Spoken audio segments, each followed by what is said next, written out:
여기 경찰에 연행되는 한 사람이 있습니다. 이 사람은 어쩌다 이렇게 된 것일까요? 후쿠오카 출신인 그는 본래 남성이었지만 어릴 적부터 여자아이 같은 행동을 했다고 합니다. 또한 스스로도 여성이라 생각했다고 하네요. 즉, 어릴 때부터 GID를 가지고 있었는데요. 간단히 말하자면 타고난 성별이 마음의 성별과 다른 것을 의미합니다.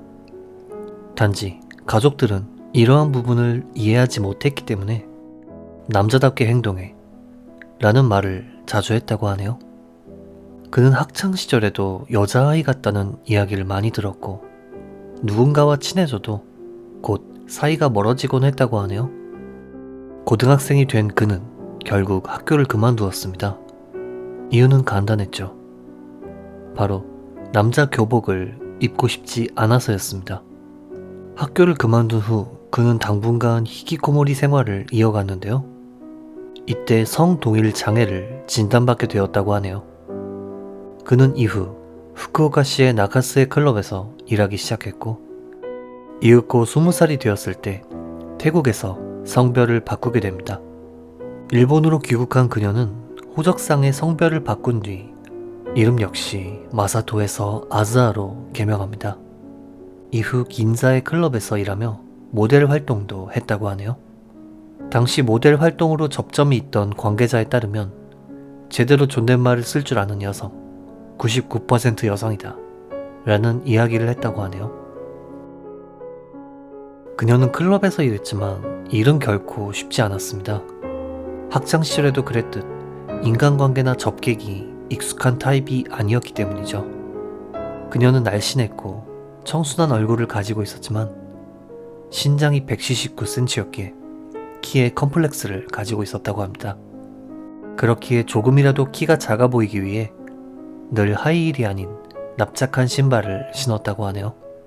그녀는 주변에는 자신이 원래 남자였다는 사실을 밝히지 않았는데요.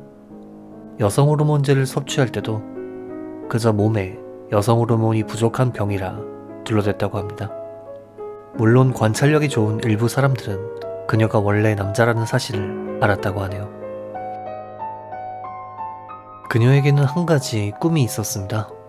그것은 바로 결혼하는 것. 하지만 남성에 대한 소유욕과 의존이 강했던 모양인지 한번 화가 나기 시작하면 과도한 집착이 솟아올라 철저하게 상대를 공격했다고 합니다. 한때 그녀는 이미 결혼한 남성과 사귄 적이 있었는데요. 이 남성에게 병이 옮아 입원은 물론 수술까지 하게 되었다고 합니다. 당연히 그녀는 분노했고 퇴원한 후 남성에게 가정을 파괴해버린다, 해고당하게 만들어준다며 회사에까지 연락해 치료 비용을 청구했다고 하네요. 하지만 이걸로 분이 풀리지 않은 모양인지 아침 일찍 남성 집으로 쳐들어가 난동을 부렸고 당연하지만 이 이야기를 들은 아내 역시 분노에 휩싸였죠. 또한 그녀가 일하던 가게가 경영이 힘들어져 월급 지불이 늦어진 적이 있었다고 합니다. 이것에 불만을 느낀 그녀는 영업 중에 대기실에서 티슈에 불을 붙여 던졌다고 합니다. 다행히 피해자는 없었지만 해고당하게 되죠. 점주와는 앞으로 긴자에서 일하지 않겠다는 약속을 해 무난하게 합의했다고 하네요. 물론 그녀는 이렇게 말해놓고 긴자의 다른 클럽에서 일하기 시작했습니다. 그녀는 사건 1년 전 Y씨와 만나게 됩니다. 그는 굉장히 상냥하고 좋은 남성이었다고 하는데요. 이윽고 둘은 사귀기 시작했고 함께 살기로 결정했다고 합니다. 이제 키쿠치는 클럽을 그만두고 빵집에서 일하기 시작했는데요.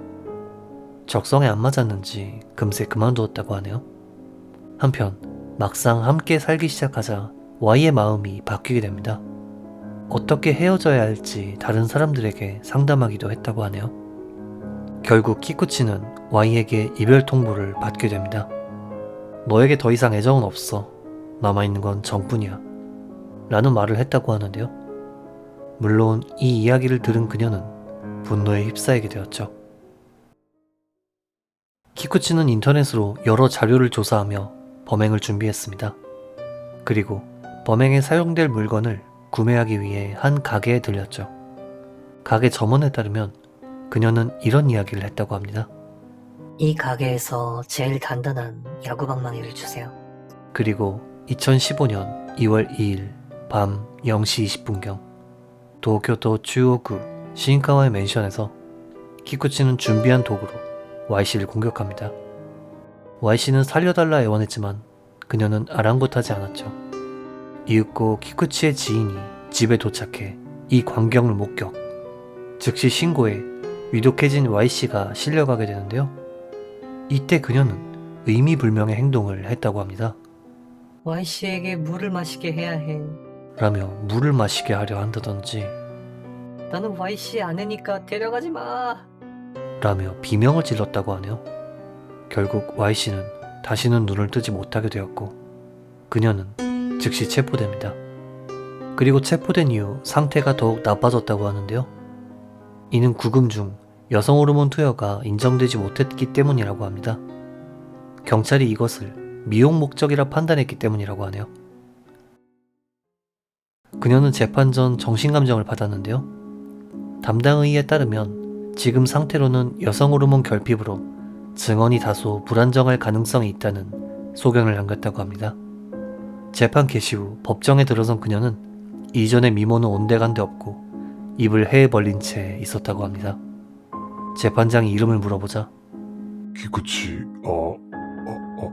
아자입니다. 라며 가래 끓는 아저씨 목소리로 대답했다고 합니다. 재판에는 Y씨의 누나도 참석했는데요.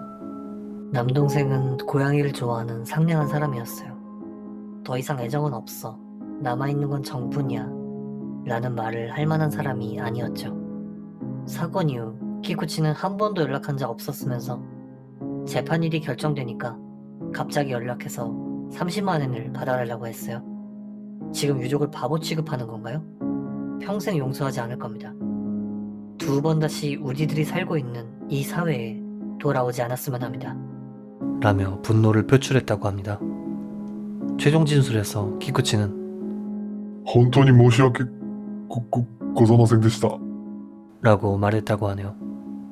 당시 재판장은 키쿠치가 이해할 수 있도록 3번이나 반복해서 판결문을 읽어주었다고 합니다. 최종적으로 2015년 12월 4일 키쿠치는 징역 16년의 판결을 받습니다. 피해자의 명복을 빌며 영상을 마칩니다. 괴미사였습니다.